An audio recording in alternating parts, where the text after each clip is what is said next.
Hey guys, Piano Man Steve here. Thanks for tuning in.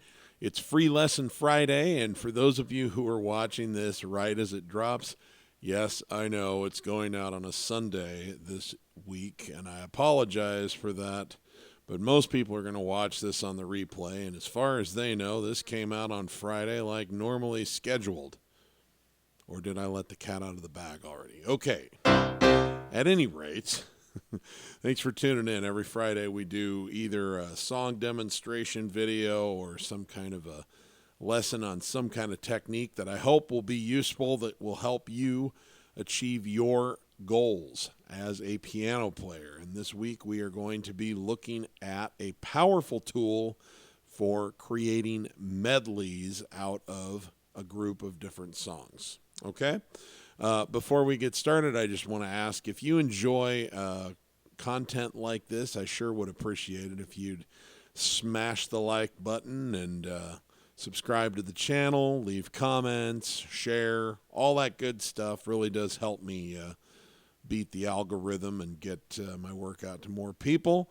And of course, check out my links down in the video description there. I've got my digital tip jars and, of course, links to check out stuff about my online course, the Piano Man Approach. And anyway, now that I've gotten all that out of the way, let's dig into the purpose of this video. So I've had people ask me, because they've watched me maybe on my live streams, or maybe they've even seen me play in person, and they say, you know, sometimes people will ask you, will you just do like a medley of songs by this artist or by a group of artists? And you seem to be able to do it on the fly. How do you do that? Well, there's a number of different tools that you can use to bridge songs together. But there's one in particular that I think is the most powerful, and that's what we're going to focus on today. And maybe we'll do more videos about this topic in the future where we discuss other tools, but I don't want to overwhelm. And so the most important tool that you can use, in my view, for a medley is the tool that bridges you to whatever key signature you're moving to. Because songs don't always cooperate in that way, right? I mean, you could be playing a song that's in the key of G, and the next song could be in something really wacky, like the key of C sharp or something. And you need a way to transition into that key. And there's a built-in easy way to do it. And what that is you have, now this is really important, even if you're making it up on the fly, before you decide what song you're going to be moving to next, you need to think about what chord does it start on, right? So if I'm playing a song in the key of F and it goes somewhere strange, let's say it goes to the key of B, which is a tritone, which is about the hardest leap you can possibly make from here to here, right? So I know that we're moving to the key of B and I'm playing along.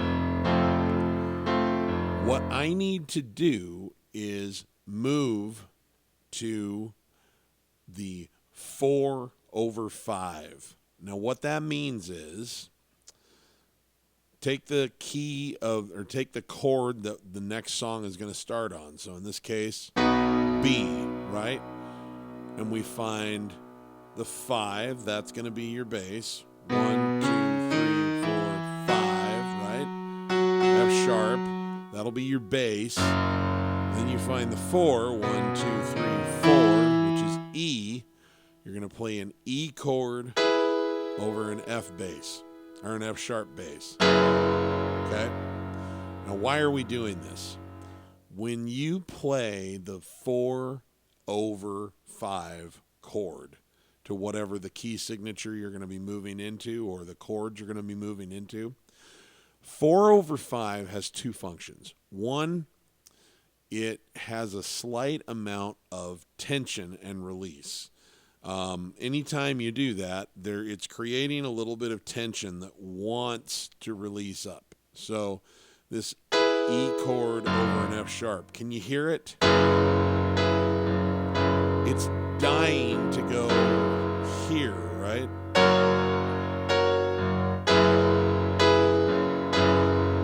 It wants to release to that 5 chord. So you create tension, then you can release to the 5 chord, and the 5 chord wants to move to the 1 chord. Right? Chords love jumping in that interval. The interval is a perfect fourth. So we're on an F sharp. 1, 2, 3, 4. And he goes from there to here. Perfect fourth. Chords love moving in that particular interval. It's like that's how the 5 chord releases and goes to where it wants to go. And you've created a situation where you've told people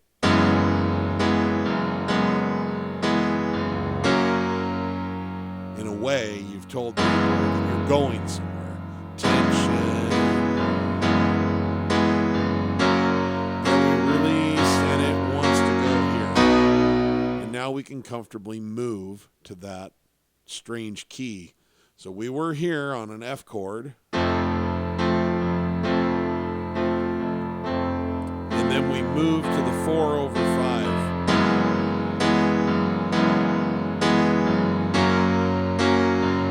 And we're ready to go here. And you can suddenly just start into your song in the next place. So what I'm always doing whenever I'm doing a medley is almost 9 times out of 10, I'm thinking, what's the next song I'm going to play? What chord am I going to be starting with? And then I find the 4/5 leading into that chord. And then that gives me a gateway to move from where I'm at into the next song. Because that's the biggest hurdle you always have to jump is the key signature, the strange key signature. Sometimes you get lucky and it's like you have 2 songs in a row that are in the key of G and you don't really have to mess around. But that's usually not what happens. And not every key sounds really great to just jump to from where you're at. But what I find is that no matter where you have to jump to get to that 4/5, the fact that there's tension in that chord, right? So we're here, 4/5. The tension in that 4/5 chord, you can jump to it anywhere on the piano from where you're at, and it gives you a free pass. It doesn't matter if it's an odd interval that you've jumped from where you were. So, I mean, this could be, and we have to go to a B over a C sharp. So maybe the key signature we're heading to is an F sharp, right? And so we have to find this to lead into it. And it's a very strange jump from F, but the fact that you're going to this chord with tension kind of masks the fact that you just made a strange jump.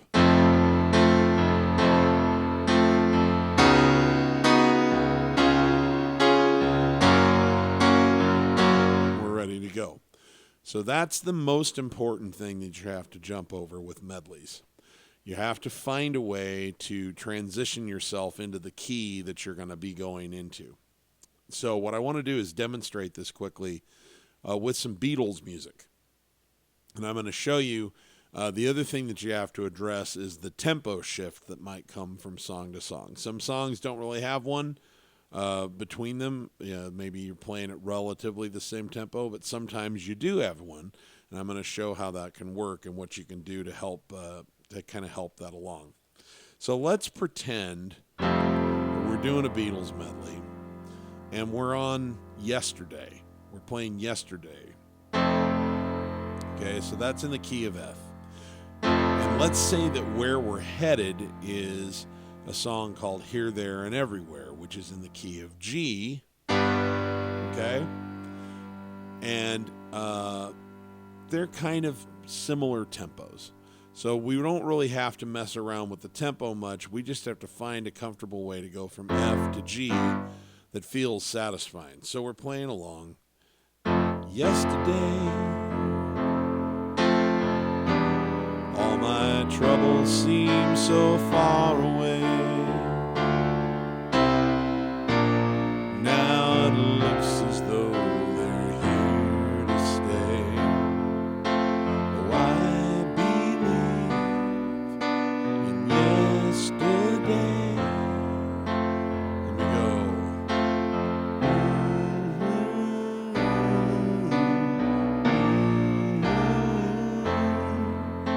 Now we've got to get from F to G. And so if we want to create that little gateway, we know that we're going to go to G, so we have to find the 4/5. What's the 4/5 for G? 1, 2, 3, 4, 5. There's your bass, the D. And then 1, 2, 3, 4. There's your 4 chord, C. C chord over D. Right. So again, we go, yesterday.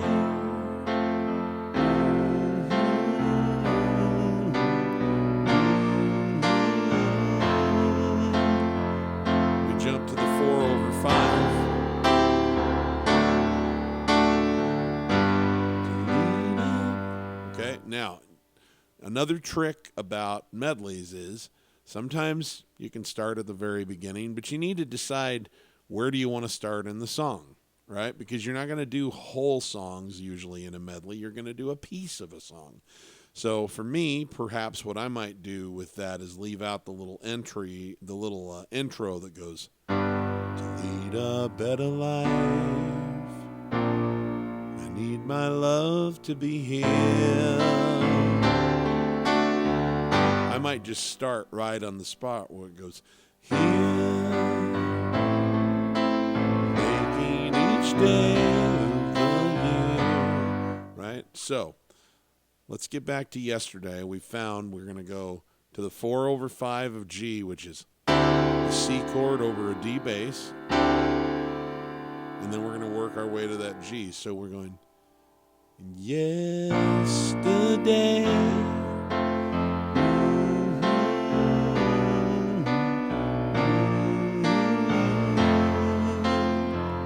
4/5. Here,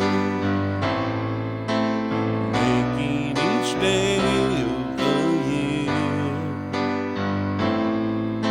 And as I say, they're basically the same tempo, so you really don't have to worry about it. They just kind of flow from a tempo point of view right into each other. And all you have to do is find that gateway into the new key, which the 4/5 chord will do it for you every single time.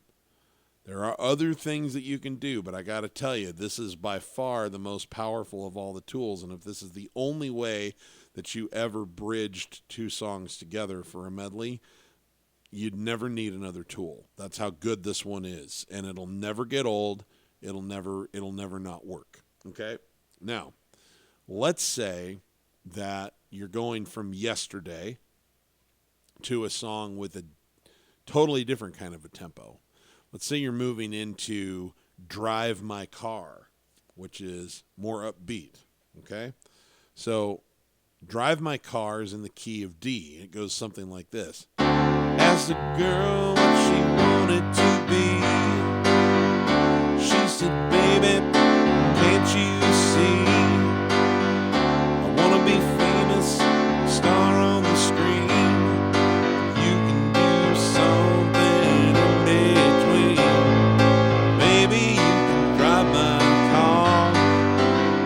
Right? Okay, so it's in the key of D. So what is our 4/5? We're in D. Let's find the 5 first so we know what to do with the left hand. 1, 2, 3, 4, 5. Okay, so it's going to be an A bass. 1, 2, 3, 4. It's going to be a G chord over an A bass. All right? So that's where we're going to be headed, is G over A. And let's play yesterday and see how this works, because we're going to move into something with a different tempo, but at least we know how to get to the right key from where we are. Let me see. I believe in yesterday.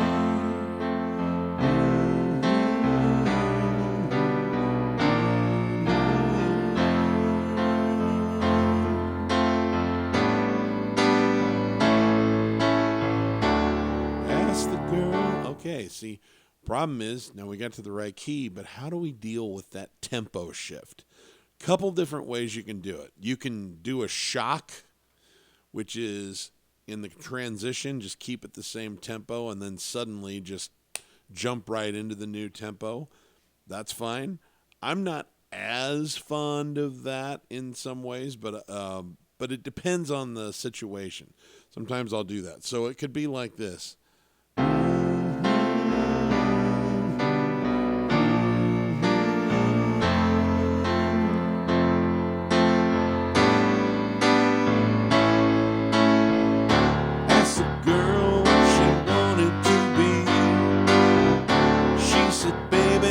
So see how the new tempo just starts immediately when you land on the new song. That works perfectly fine, and it can be kind of fun that way, because in some ways the jolt can be very exciting to whoever's listening, the audience that's listening, because they don't know what's coming. And so it's just sort of like this sort of jolt of excitement out of nowhere. But there's another way to handle it.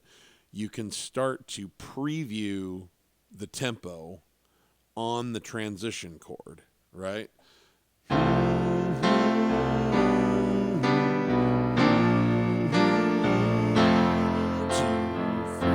transition chord. Ask a girl what she wanted to be. So see how I took the transition chord and I started to transition the tempo. And there's different ways you can do it. You could keep the same rhythm pattern and increase the tempo. Or you can, in my case, what I did there was I kind of went to some 1 and 2 and 3 and 4 and boom. Why? Because it's a buildup, right?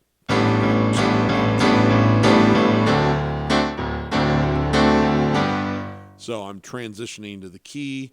I'm also transitioning to the new tempo. And I created a little bit of a build-up for people. Like, ooh, what's this? What's coming? Something exciting is coming. I believe in yesterday.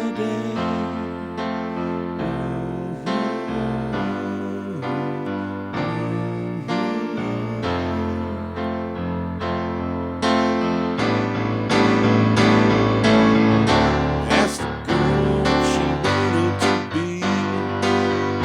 She said, baby, can't you see? I want to be famous.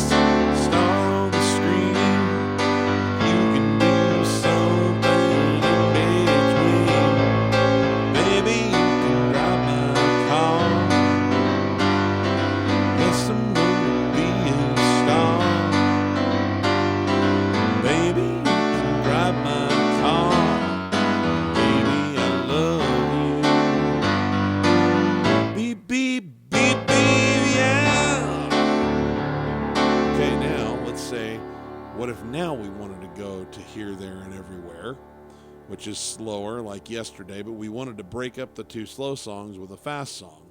Okay, well, that one's in the key of G, right? So we have to do our 4/5, which is going to be C over D, right? We can do the same thing. You can keep it in the same tempo and then just shock them by suddenly playing slow. Or you can use the transition chord to establish the new tempo. I especially like to do that if I'm slowing the tempo down. I like to do the little build up too, like we just did, moving to a faster tempo. But I think that the shock thing, this is just my opinion, you're the maestro in your own world, so you can try it however you want. But I think the shock thing works better when you're going from a slow tempo to a fast tempo than it does when you're moving from a fast tempo to a slow tempo. So, baby, you can drive my car. Baby, I love you. Beep, beep, beep, beep, yeah. Now, so I'm already on a D chord, right? So now I just have to go to the C over the D in order to create that bridge to lead from here to the song that we're moving to in the key of G. And I'm going to take this opportunity to ease the tempo back while I'm on that transition chord. Beep, beep, beep, beep, yeah!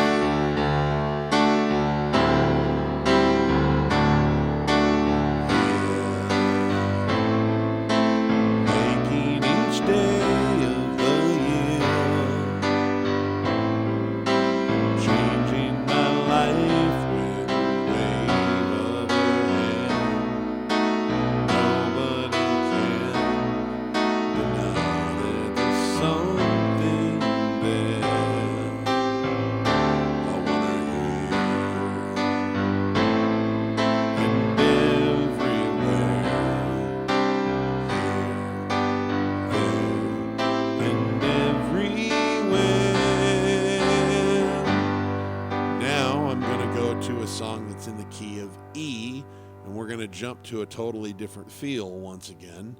And in the key of E, that means to find our 4/5, right? 1, 2, 3, 4, 5. That's a B. 1, 2, 3, 4. That's an A chord over B. That's going to lead us into the right key change, right? So we were here, and we're going to go to a faster tempo. And this is one where I'm just going to do a shock treatment. So we're going to keep the transition in the same tempo and then just jump right into the new song. So, and everywhere, and everywhere, 2, 3, 4, and 1, 2.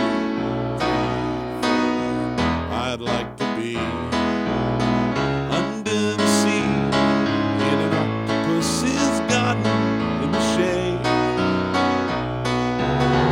They'd let us in, knows where we've been, in an octopus's garden in the shade. Okay, so see how you can work your way around any key you need to go to from any key that you're already in by using the 4/5 method. And then it's just a matter of deciding, do I want to use this transitionary phase to establish the new tempo? Or do I just want to jump into the new tempo once I move to the new key? That is entirely up to you. That is a stylistic choice. There's no right or wrong way to go. Again, for me personally, I tend to do more build-up where I establish the new tempo during the transition. I do it more often, but sometimes I just jump right in and do the shock treatment. I personally find that my ear likes the shock treatment better when we're going from a slow tempo to a fast tempo than from a fast tempo to a slow tempo. But you should try it both ways and see which one works for you.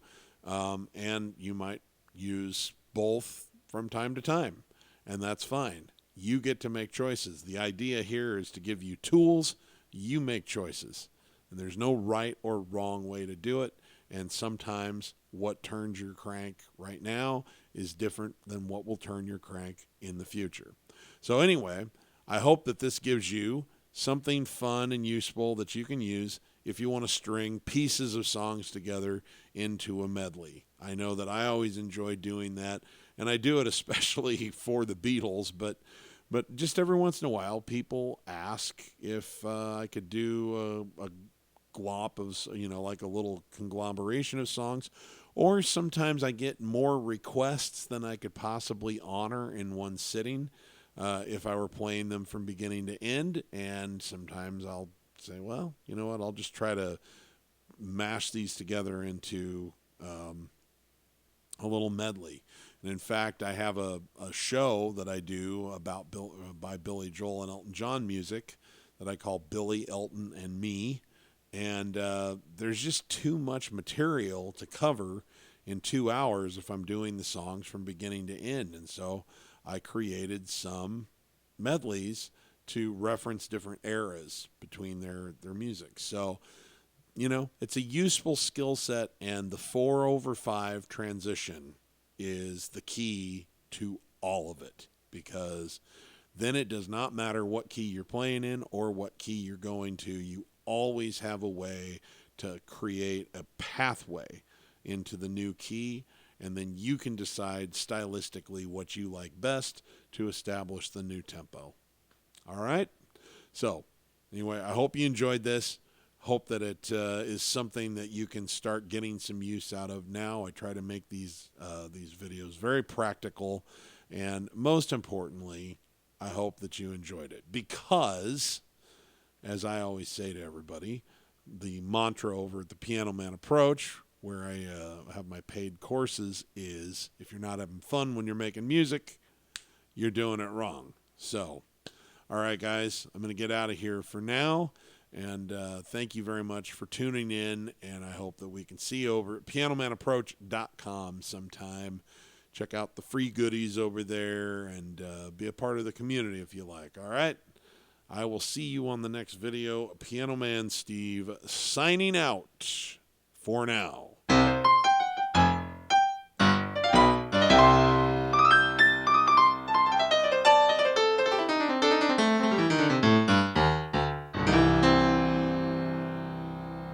Bye-bye.